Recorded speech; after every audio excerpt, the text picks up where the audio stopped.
Hello and welcome to today's video. If you're new to my channel, hello, my name's Olivia, and today's video is going to be about an interview that I did with Tales of Resilience. One thing really quick I forgot to mention, Tales of Resilience is another YouTube channel that I collaborated with. Their channel will be linked in the description box down below. Definitely go check it out. Her channel is growing very fast and she has some very interesting videos on there. So go ahead, check it out. The link's in the description box down below. And this video is going to be broken up into two different sections, and it's not even really going to be like a part 1 and a part 2 because I want to focus on one area at a time. So it's going to be more so this video is about this and this video is about this. So mostly we're going to be focusing on the beginning of the interview for this video. And that's because there are many videos that I've wanted to make about changes in my experiences after getting different diagnoses and more so just like giving updates on things. And there's also some things I need to clarify within the video. So without further ado, we're gonna get started on this video. So, Olivia, you were born with a rare genetic disease which has affected a lot of your life up until now. Could you tell me more about how you found out about it and how it's affecting you? Yeah, so this condition is called Ehlers Danlos Syndrome, and it is a very rare condition. It is very difficult to diagnose, or a lot of people believe that it's more so rarely diagnosed rather than a rare condition. I tend to fall somewhere in the middle about that. But this condition, because it is so rare or rarely diagnosed, goes undiagnosed for extended periods of time, and people don't typically get diagnosed until the 20s to 40s. So there's a wide range. All right, so I'm gonna pause the video right there, and I want to talk about the part where I say the condition is difficult to diagnose. The condition itself is not difficult to diagnose. There's either genetic testing or strict diagnostic criteria. And the reason I say that it is difficult to diagnose is because it's a little bit more complex than that. A lot of doctors have either misinformation or they are not well informed on the condition, so they don't know enough or are confused about how people are diagnosed with this condition or what it looks like. So those patients just have a very difficult time getting diagnosed. If you get a really good doctor that knows about the diagnostic criteria or the genetic testing that you have to go through, or what Ehlers Danlos looks like, how it presents, then you are likely to get a quick diagnosis, but oftentimes that's not the case. And then another thing I want to touch on is I say people typically get a diagnosis of between ages 20 and 40, I think I said. And that's not the average age of diagnosis, and there's a little bit of misinformation in that. So I do want to clarify that diagnosis does typically occur earlier in life if you have more severe symptoms, but average age of diagnosis is adolescence to early 20s. And for me, that was the case, was I got diagnosed in my early 20s. And I think a good bit of that is I happened to run into a great doctor that didn't just know about his specialty, because this was a specialty doctor, it's my immunologist, but he knew about people who got diagnosed with mast cell activation syndrome and what else people typically suffer with when getting a diagnosis of mast cell activation syndrome, along with some other diagnoses. So I happened to get very lucky in that case, and I was soon sent to a geneticist after that. So, yeah, but people do get diagnosed later on in life, and it does typically take about 10 to 12 years to get a diagnosis, meaning that once patients have symptoms, then they can get diagnosed later on in life. And the Ehlers Danlos Society has information out there on their page stating that for some people, it's not just 10 to 12 years, it can be decades long of suffering and trying to find a diagnosis. But yeah, I went and saw a geneticist, and the first time that I saw him, he did not diagnose me. And the second time that I saw him, I got a diagnosis, and I thought that I would feel much better after getting diagnosed, like almost have a sense of closure. And at first I did, but over time I realized that the diagnosis didn't help me as much as I thought it would. And very recently actually found out that in some ways the diagnosis actually hinders me because some doctors don't want to deal with patients that have that condition. All right, let's pause it once again. Clearly, I had lost my train of thought in this part of the interview, and there was actually multiple times where this happened to me, and I think it's because I knew that my audience was extremely different from what I'm used to. I actually tend to do a lot better speaking publicly in front of a live audience that I can visibly see in front of me. I don't really do good doing videos like this, and it may seem like I do because I've been doing YouTube for several years, but that is exactly why I'm able to talk in front of a camera now, because I've been doing it for several years. But it definitely felt different doing this interview in front of a different audience that I was very unfamiliar with. So I do want to just touch on what I said right there. What I really meant was that the gene that causes the what is it called? Hypermobile Ehlers Danlos Syndrome is still a work in progress. They have not found, as far as I know, they have not found the gene that causes hypermobile Ehlers Danlos Syndrome. I believe they found a gene. I'm not 100% certain that it was the gene that causes hypermobile Ehlers Danlos Syndrome. Sorry, I'm stumbling over my words. But I know that they're constantly looking for the gene or genes responsible for the hypermobile Ehlers Danlos syndrome type. But the other genes are known. Why wouldn't they want to deal with people with your condition? Why would doctors stay away? So some doctors tend to believe that the condition is not that it's not real. Okay. So there's 13 types of the condition, and one of the types is has an unknown. The genetics to the condition are unknown, if that makes sense. Okay, let's pause the video right there and talk about this, because this is something I've been wanting to talk with y'all about for a very long time. I know I've shared bits and pieces of it here and there about thoracic outlet syndrome and the journey I've been on with it.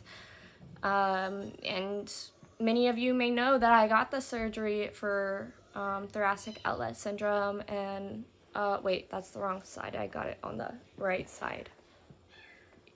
So here's the scar. It goes from, oh, I can't even see it. Okay. Here to here. And basically, let me say first, I did not know what they did in that surgery for a very long time, but I eventually found out what they did in that surgery. But before I tell you what they did in that surgery, let me tell you about this journey, okay? So I got the surgery. I waited about like 6 months before I started to realize that the surgery was unsuccessful, and that's because my neuromuscular specialist stated that it should take about 6 months for nerves to regenerate.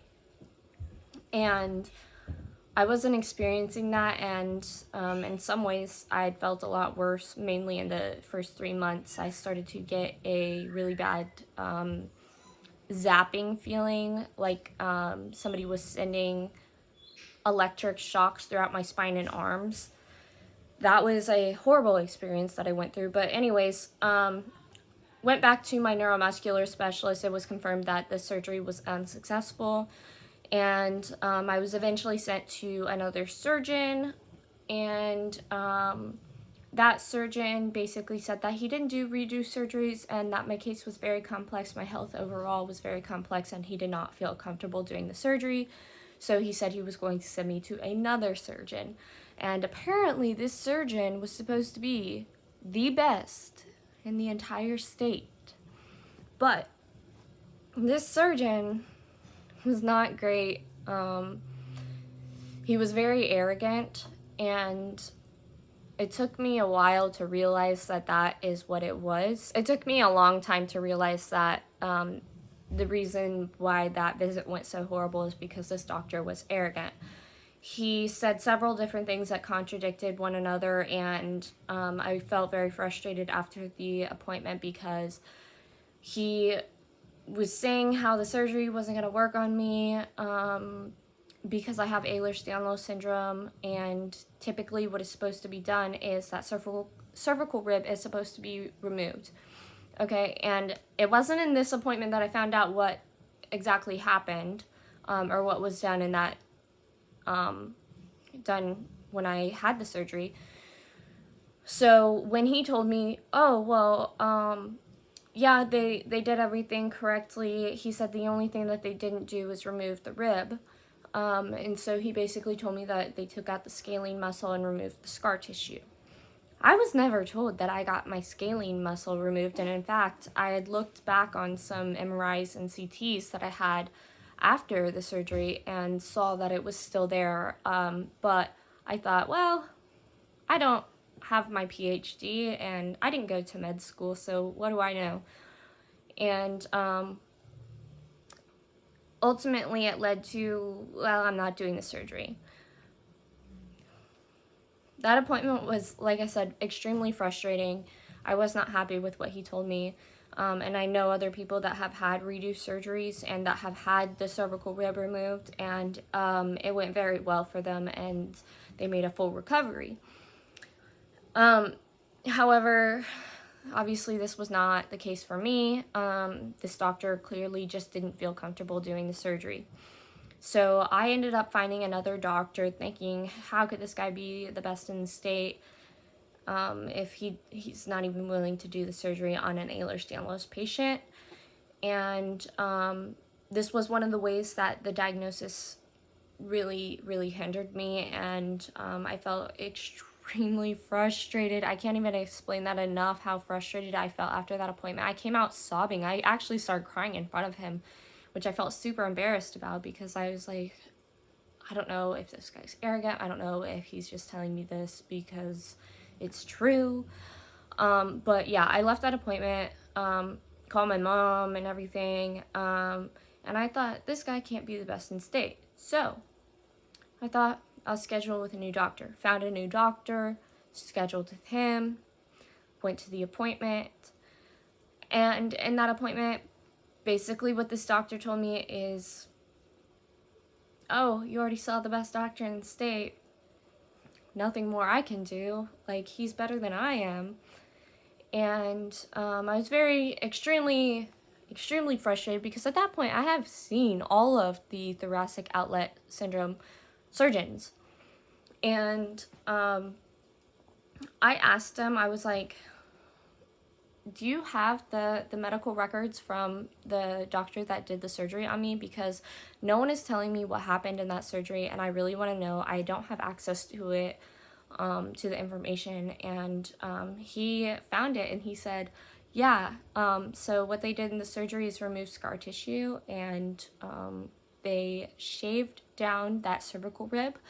They did not remove the cervical rib. I specifically then asked him, was my scalene muscle removed?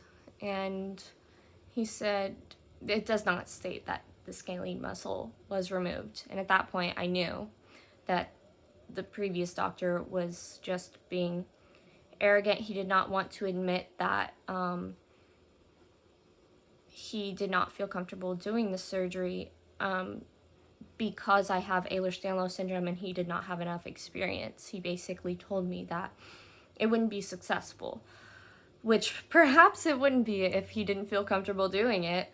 But yeah, so that greatly hinders me, and it's been very frustrating. And I've had a few other experiences similar to that, nowhere near as horrible, but that is one that really stands out to me. Yeah, yeah, makes sense, but really unfortunate from a patient perspective. And Yeah. tell me to put this in perspective. So it's a rare genetic disease, but for somebody who hasn't heard of it before, how is it impacting and affecting your life? So it impacts everybody differently, but for me, it impacts my life in a pretty big way. And long before I was diagnosed with the condition, I suffered from mental illness. I suffered from severe depression, severe anxiety, self mutilation, and anorexia.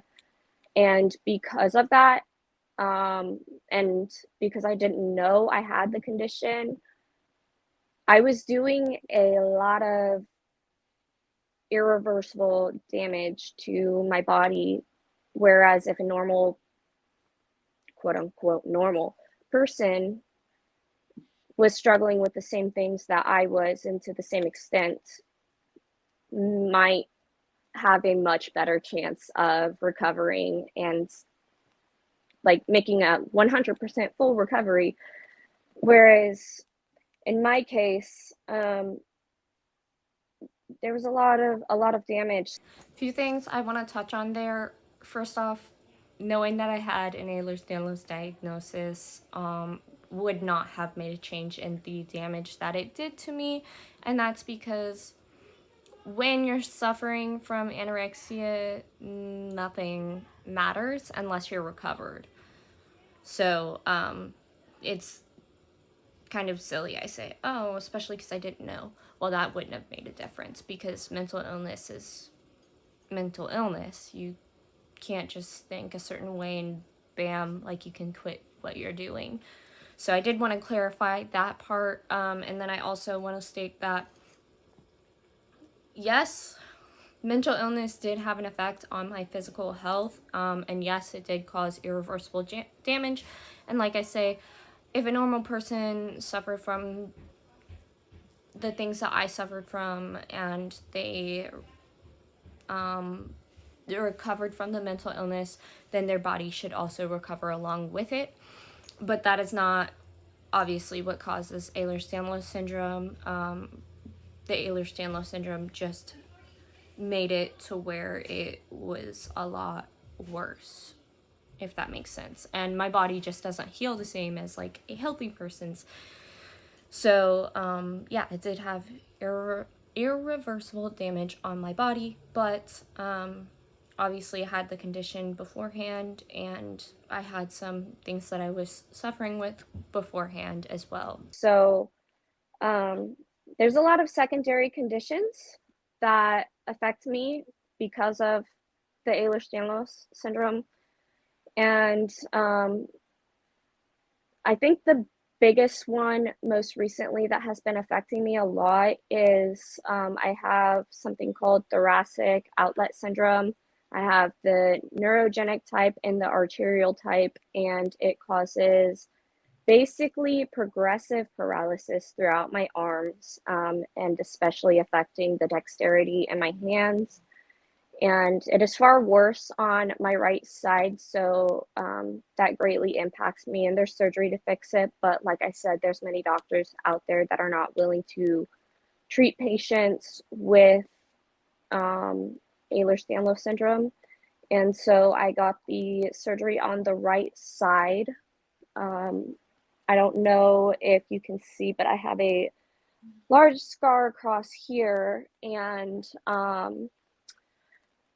it was unsuccessful. So I'm still greatly impacted by the condition, and there's no doctor that is willing to do a redo surgery. Obviously, I've already spoken on this, but I do want to add something to this part.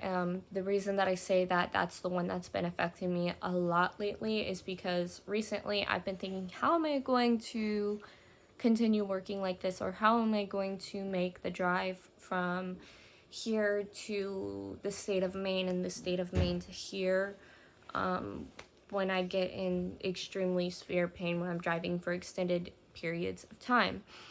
The pain has been getting to me mentally and obviously physically, and then it also gets to me like every time I feel the pain, I think, oh my gosh, this is what's happening, and this is going to be the end result, and this is just a constant reminder of what is happening to my body. So that's why that one has been bothering me a lot lately. But the condition affects me in multiple other ways, such as my GI system does not function as it should. So I have dysmotility, and because of the dysmotility, when I eat, it doesn't stay down, and I can't eat as much as maybe other people might be able to. So I am tube fed into my small intestine.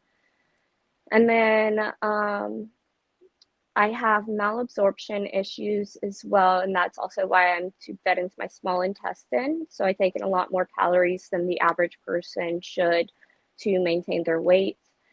And I'm also dependent on my central line for fluids, blood, iron, electrolytes, sugar, and trying to think of how else. I've been living with the condition for so long that there's times where I don't realize how it affects me differently than other people. I'm on a multitude of medications just to kind of normalize things because I have a condition called dysautonomia, where the automatic part of the brain does not function properly. So things like breathing, your heart rate, your heart rhythm, your body temperature, like literally everything that you don't have to think about and that your body just does for you, that part of my brain is dysfunctional. So a lot of my medications help regulate things for me. I forgot to mention mast cell activation syndrome, and this has actually been a big thing lately. Not that mast cell activation syndrome has been getting worse, but my immunologist has been doing some digging because if you've been a subscriber for quite some time or watched my videos for quite some time, you'll know that I have an immunodeficiency.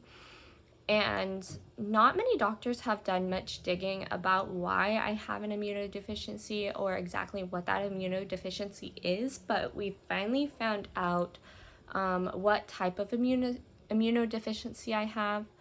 And there's a few things that go along with that. So recently we found out that I have low IgG levels, so I have an IgG deficiency, and more specifically IgG1 deficiency. And then we also found out that I have a specific antibody deficiency. So we found this out because my doctor tested me for 23 different antibodies that I was supposed to have, that you're supposed to have at this age. You're actually supposed to have them by the age of 2. But I had only 8 of those 23, which was super, super interesting because aside from getting sepsis, like I haven't gotten super deathly ill. When I was younger, I had to be rushed to the hospital because I stopped breathing, but I mean, there hasn't been like tons and tons of instances where I get like super deathly ill. I guess also I got chicken pox extremely bad to where they were on the inside of me, not just on the outside of my body. But yeah, it was just super interesting to find that out because obviously, like, if you're supposed to have certain antibodies and you don't have them, your body has literally no way of fighting them off and you will just get extremely ill. So, yeah, that was super interesting to find out. That's just another component of how the condition affects me. But yeah, let's move on to the next part of the video.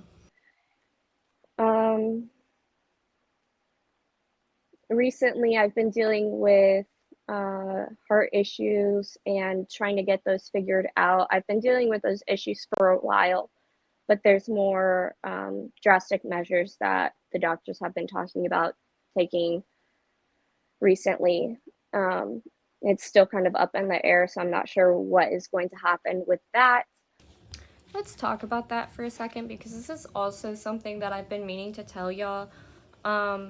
So if you've been watching my channel for a while, then you'll know that I've had heart issues since I was little.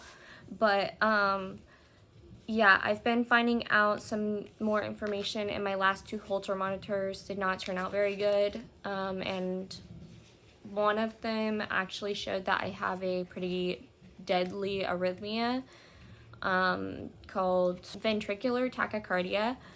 And this is a very, very deadly arrhythmia. Like, people don't usually survive ventricular tachycardia, and there's been at least one time that I can remember. One time that I had to have my heart restarted with adenosine, and they actually had to do it like 3 times with the little like shock pads on me in case my heart didn't restart. But yeah, they had to try and restart my heart 3 times just to get it back to a normal beat. So I don't know why anything wasn't done anytime sooner, but what my doctor and I talked about in my last appointment is what's called a loop recorder. And basically they just put this little tiny device under my skin over my heart so that it records 24/7 for several years. And this is so that if something goes wrong, then I can go to the hospital in case my heart goes into a deadly arrhythmia or supraventricular tachycardia. And this also will tell my cardiologist whether or not a cardioablation would be appropriate to get rid of the poor arrhythmia. I don't know if that's the right way to say that, but yeah. Currently, I'm just waiting on my doctor to give me a call back and see when we can get this scheduled. The reason I say it's still up in the air is because I don't know what would happen, like, if I moved to Maine and I don't have the same cardiologist anymore, because my cardiologist is the one that watches this loop recorder. So I'm not sure what happens in that case. I didn't really talk with my doctor about that yet. But yeah, the condition definitely affects me in a multitude of ways. Yeah, that's a lot to go through. And you're also a really young person, so you're a quite young girl. And it strikes me that your life and what you are dealing with now, but also what you have been dealing with for the past, I don't know how many years, is just very different than maybe what the other girls your age are thinking of and experiencing at this time. And what really struck me about you when I found your YouTube channel was that it seemed to have a very empowering message, and you were very determined to talk about your mission and what you want to do and what you want to achieve, which I think is amazing because, first of all, you're very young, and most young people haven't yet figured out what they want to do in life and what they stand for.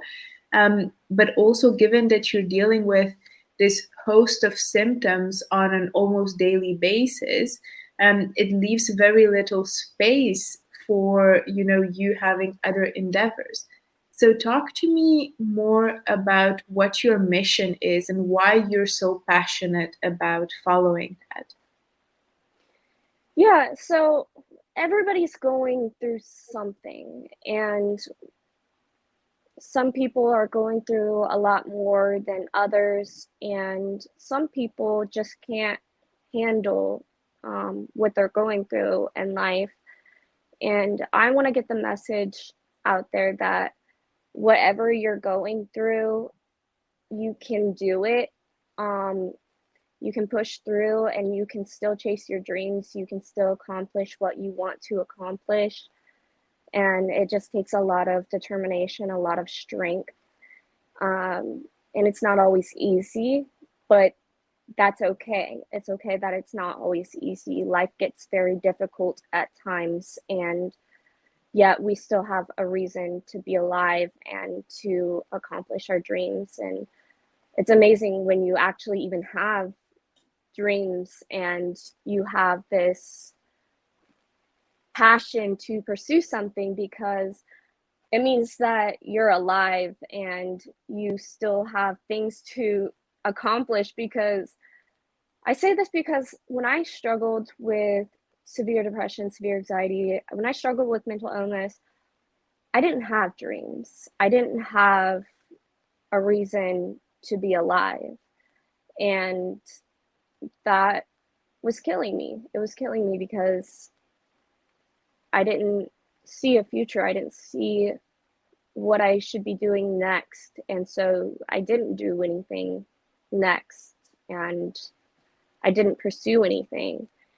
And eventually, once I recovered, I realized that I have a lot to be living for. And that's when I started to find out about my genetic condition and all of the things that accompany that.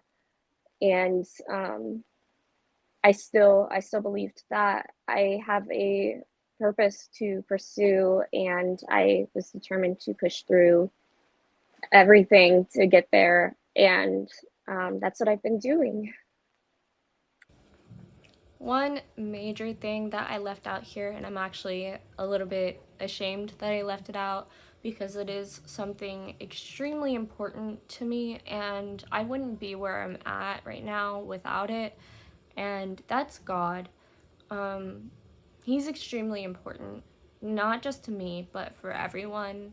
And sorry, I'm about to get like teared up about this because I did have some thoughts going through my head at that time, like, oh, what are people, not what are people going to think, but will these be the right words to lead people where they need to be?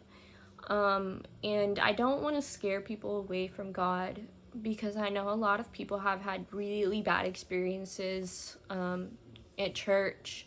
And then, of course, I learned a lot in school, and there are people that believe that there is one God, and then there's people that believe that people can believe in different gods. There's multiple gods, and it's not wrong to worship one or the other.